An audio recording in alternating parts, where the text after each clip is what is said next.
Thank you, Mr. Speaker. Et voilà le niveau de débat du côté du gouvernement.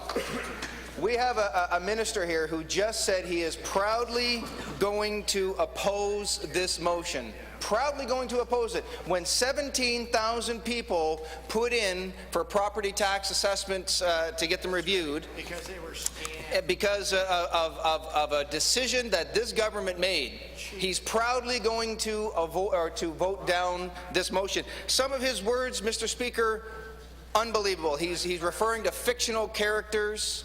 This is supposed to be a minister of government, a minister for the people of New Brunswick, and this is the level of debate that we get. It's shameful, Mr. Speaker. He talks about wanting to restore confidence in a system. He talks about wanting to be more transparent, but yet they're going to vote this down.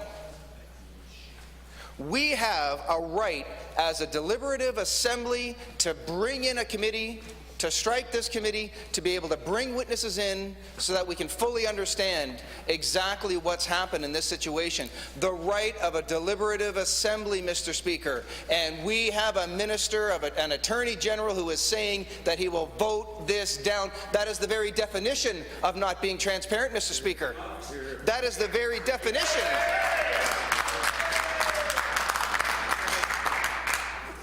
You know, it's unbelievable. I mean, I'm completely flabbergasted by this, and just well, I thought my level of disappointment by times in this government couldn't get any lower, but thank you to that minister. It's just gotten worse.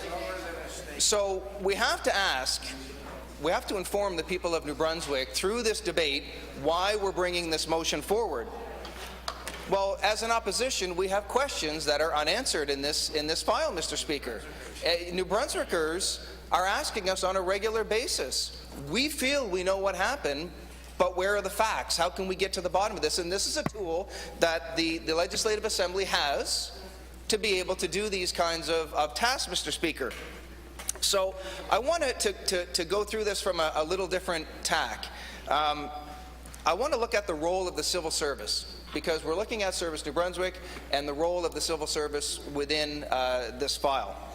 So during my research, I found a definition that I think is quite appropriate to what I'm going to try to work on here, Mr. Speaker.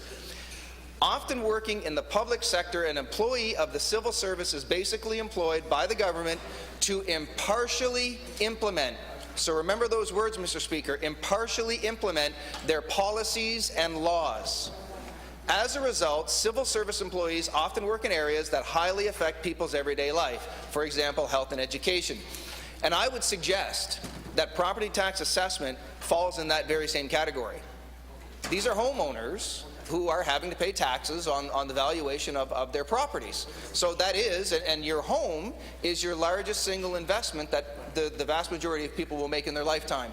So I would suggest that the role that the civil service plays in property tax assessment is a great and important factor in people's everyday lives.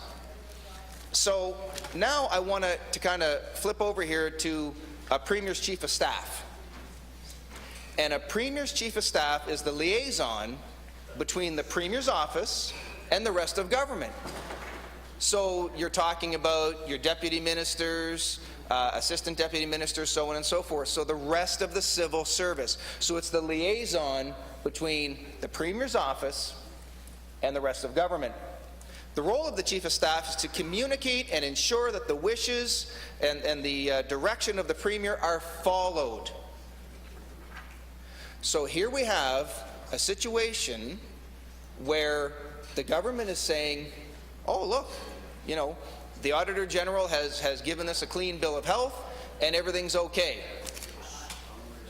And not for one moment am I ever going to infer that the Auditor General didn't do a thorough report. She very well did do a very thorough report. But the Auditor General could only go on the facts that were presented to her. And she admitted that there were conversations that were not communicated through written means, like emails and so on and so forth, that there were verbal conversations that she could not substantiate. So, and that's where some of the questions lie, Mr. Speaker. So what's the link here? What's the link between the role of the civil service and the Premier's office?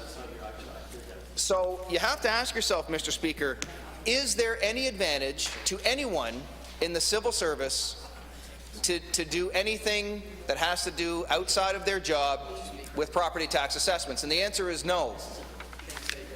So you could ask, Mr. Speaker, would a property tax assessor, a person who's responsible to go out and check the properties for taxation purposes, would they all on their own say, wow, I think that I've got to go to house X because this person could be potentially not giving the government its fair due of taxes? No. They're going to impartially assess that house based on the market, based on the area that it's in, based on the condition of the house, and say, according to these criteria, here's the property tax that it should be paying. A property tax assessor is not going to go after a homeowner and say, shame on you, you're not paying the government its just due. That's not their job. That's the very definition of impartial implementation of policies and laws. So I want to extend that out a little bit, Mr. Speaker, and ask, does it make sense for a civil service whose job is to implement the policies of government on its own to fast-track an initiative of this size? The average person on the street, Mr. Speaker, realizes that the importance of what the civil service does every single day in their good service to the people of this province is done through a very methodical approach, and they only do what they are asked to do by the actions of the government of the day. And so here we have a government that, as the Leader of the Opposition said, has historically inserted itself into the day-to-day business of the running of the civil service through its demand to fast-track this file. And I want to go back a little bit to expand the impartially implement portion of the definition of the civil service. So, if they're impartially implementing policy, what's the advantage to fast track? Well, I think I've answered that. The answer is really none. This was a 3-year project that was taken, and they were told to reduce it down to 1 year. And that's not something they would do on their own. And looking through the Auditor General's report, Mr. Speaker, it says here all of the symptoms and all of the things that went into the compression of this particular file. And you can tell by the scope and everything else that goes on here that there is no way that the civil service would have on their own said, let's take this down to 3 years, and from 3 years and move it down to 1. There's just absolutely no reason to this. The normal course to implement a mandate is to set the course and then let the civil service impartially implement that course. But here we have a case where the Premier's office inserted itself into a department to interfere with the rollout of an initiative. And we've never seen that in the history of this province, Mr. Speaker. So I think it's fair to say that the people in this province would understand that a Premier's office does not make a move without the full advice and consent of the Premier of the day. And I think that that's very important for the people of New Brunswick to understand, Mr. Speaker, that a Premier's office does not make a move without the full consent and advice of the Premier. Now, a Chief of Staff is somebody in our system, Mr. Speaker, who the Premier, that person who becomes elected as Premier, would have great confidence in. This is somebody that they would speak to on a regular basis. This is constant communication. This is you could say a political marriage, Mr. Speaker, where these people are working side by side, elbow to elbow, shoulder to shoulder, in the trenches every day, implementing the policies of government. And so here we have this difference between what the Premier is saying and what the Chief of Staff is saying. And I'm saying, Mr. Speaker, that in the world that everybody else in New Brunswick recognizes, that can't happen.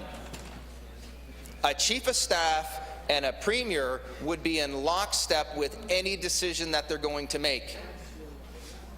So that is the very root of why we feel that this needs to be investigated further by subpoenaing people and bringing them here, as we have a right to do. As a deliberative assembly, we have a right to do this, and this government is already indicating with their very first speaker that they're going to say no. On top of that, Mr. Speaker, we've just received another notification of closure from this government. And I think that, you know, for the average New Brunswicker who goes to work every day and who pays their taxes and does all the things that people need to do to survive in this province, they don't necessarily pay attention every time a government invokes closure. But I think it sets a trend, and it certainly reveals the direction of this government, and I feel that the government's assertion right from the get-go that they're going to defeat this motion is an affront to this legislative assembly, our right as a deliberative assembly to be able to bring people in and subpoena witnesses. The fraudulent assessments, Mr. Speaker, that alone should be enough, a reason enough to say, let's bring witnesses in and let's understand exactly everything that happened here. People who pay their taxes in this province have a right to know, and they elect us to answer those kinds of questions. That is our duty. And right now, with the government's own assertion, they're saying, no, you are not going to perform that duty. You are not going to find answers for the people of the province. What we feel is here is enough. But people on the street don't feel that's enough, Mr. Speaker, and I think that that's something that is of great importance and should be a clear signal and indicator to the people who live here and pay taxes here and raise their families here that we have an assembly right now that is led by a government that is choosing not to allow their elected representatives to fully understand everything that's happened on this file. And that is something that this government should be hanging their head in shame on. This is not hard, Mr. Speaker. If this government had not gone after the people in Service New Brunswick, and you know, in the Auditor General's report, it shows very clearly there's a line of communication that went from the Premier's Chief of Staff to the CEO to the VP to the Director of Management of this particular initiative. That's a straight line. And it's right there in the report. So there was an effort to move this forward through the Premier's office, rather than saying, oh, Service New Brunswick, where are you at in modernizing our property assessment system? Well, Mr. Chief of Staff and Mr. Premier, here's where we're at, here's the tools, great. You guys look after that because you're a professional, impartial civil service that does a great job for the people in New Brunswick, go right ahead and do it. But instead, no, there was a push. And Mr. Speaker, the crux of the whole thing that we're trying to find here, because we don't have the emails to say, I want this fast-tracked. But Mr. Speaker, as you know, the Premier himself has talked about perception, and the perception out there, because people understand how the relationship between a Premier and a Premier's Chief of Staff works, and how the implementation of a mandate into the civil service works. The perception is that this government interfered in the natural course of the development of that technology. And that's where people want the answers. 17,000 people, taxpayers, property tax owners in this province, had improper assessments done or had incorrect assessments done. The government argues that this has happened time over time. That hasn't happened because a government, prior to this one, had interfered in a process to move an initiative forward faster than it needed to be. So that's the crux of what we're trying to deal with, Mr. Speaker. So I want the people of New Brunswick, anybody who's able to hear this message, to clearly understand that the rights of this assembly, through the actions of the government, are being hampered. That the rights of this assembly to be able to debate and talk about issues that are important to them are being held down, whether it be through closure, whether it be through the direct voting down of a motion that's meant to find answers on a topic that's important to them, is not the right direction for New Brunswickers. So, Mr. Speaker, thank you for your time. Appreciate it.